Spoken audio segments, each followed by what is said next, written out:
Welcome everyone, I'm Dale and this is Cinema Historia. A World War I pilot, missing glory, and a flying circus. This week we're going back to 1975 for an American drama film called The Great Waldo Pepper, starring Robert Redford, Bo Svenson, Margit Kidder, and Susan Sarandon. And this is directed by, co-written by, and produced by George Roy Hill. And before I begin our story, I'd like to explain the term barnstorming. So barnstorming were pilots who flew throughout the country selling airplane rides and performing stunts. This is very popular in the US during the Roaring 20s. So our story begins in Nebraska in 1926. World War I veteran Waldo Pepper, played by Robert Redford, feels he has missed out on the glory of aerial combat after being made a flight instructor. After the war, Waldo had taken up barnstorming to make a living. Trying to muscle in on Waldo's territory, he soon tangles with rival barnstormer and fellow war veteran Axel Olsen, played by Bo Svenson. Wanting to succeed at their craft, Waldo and Axel become partners and try out various stunts. A car-to-aircraft transfer goes wrong and Waldo is nearly killed after Axel is unable to clear a barn, slamming Waldo into it. To recover, Waldo returns home to Kansas to girlfriend Maud, played by Margit Kidder, and her family. There, Maud's brother, Ezra, a longtime friend, promises to build a high-performance monoplane as soon as he is well enough to fly. Waldo's goal is to become the first pilot in history to successfully perform an outside loop, and Ezra feels Waldo can do it with the monoplane. After recovery, Waldo rejoins Axel, and the two get a job flying for the Dillhoffers' flying circus. Soon after, the owner, Doc Dillhoffer, sees that with decreasing attendance, they need to attract bigger crowds. So Doc hires Axel's girlfriend, Mary Beth, played by Susan Sarandon, to act as the show's new sexual attraction. Their new stunt attraction would require Mary Beth to climb out onto the wing of the aircraft in flight. While performing this new stunt for the first time, Mary Beth freezes while out on the wing. So, does Dillhoffer's flying circus make a recovery? Does an accident and new aviation regulations start revoking licenses?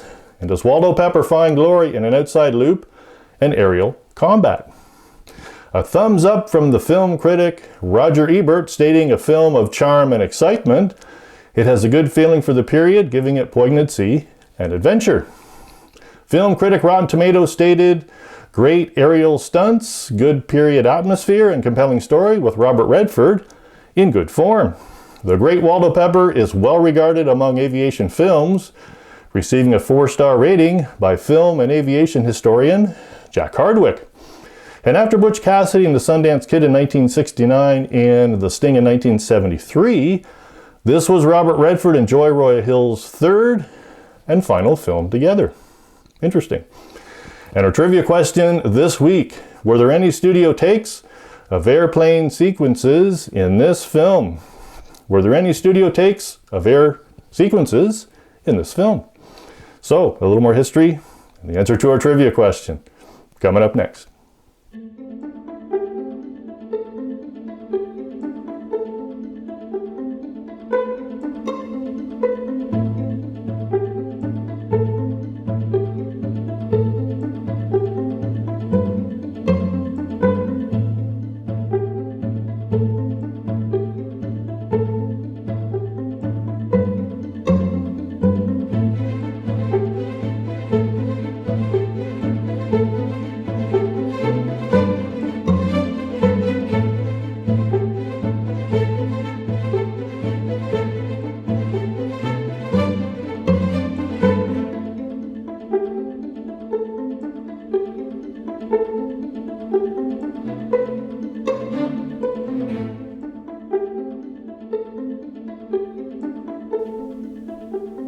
Now, since our story is about the early days of aviation, I thought it might be interesting to talk about one of the planes from those early days, and that is the Silver Dart. So, Glenn H. Curtis, Frederick Walker Baldwin, Lieutenant Thomas Selfridge, John Alexander Douglas McCurdy, or Bell's Boys, were innovative in the development of a new flying machine. Alexander Graham Bell, yes, performed as the senior CEO. Bell had met with Curtiss in 1905, experimenting with four-sided kites made from aluminum frames covered with silk. Following a prototype crash on December 6, 1907, Bell decided to include biplane designs in his experiments. This resulted in a glider with a Curtiss engine attached to it. Baldwin flew the new prototype in Hammondsport, New York in March of 1908. He claimed to be the first Canadian and British subject to pilot a heavier-than-air powered machine. And the first powered flight on Canadian soil took place in Nova Scotia on February 23, 1909, when J.A.D. McCurdy flew the Silver Dart over the ice of Baddock Bay for a distance of 800 meters and at 9-meter altitude in 48 seconds. And to compare with that, in the United States in 1903, the Wright brothers' flight was 12 seconds for 36 meters. And I found a Silver Dart replica at the National Air Force Museum of Canada in Trenton, Ontario. So in 2008, aviation enthusiasts Ed Lubitsch and Mark Taylor decided to celebrate the centennial flight in Canada by building their own Silver Dart replica. This masterpiece, using the original drawings, was completed in 8 months in March of 2009. The official name of this aircraft is Silver Dart 5, and the serial number is Mach 0.046. Mach 0.046 is 35 miles per hour, the cruise speed of the original aircraft. And moving a little bit forward up into the 1920s, the Air Commerce Act of 1926 created an aeronautic branch of the U.S. Department of Commerce. Its functions including testing and licensing of pilots, certification of aircraft, and investigation of accidents. And the Great Waldo Pepper film depicts events during the 1920s leading up to this act. Interesting. And the answer to our trivia question this week, were there any studio takes of airplane sequences in this film? Well, no, there were not. There were no studio takes in airplanes. All close-ups of actors being airborne were done for real, sometimes with George Roy Hill, a former Marine pilot himself, flying the airplane while directing.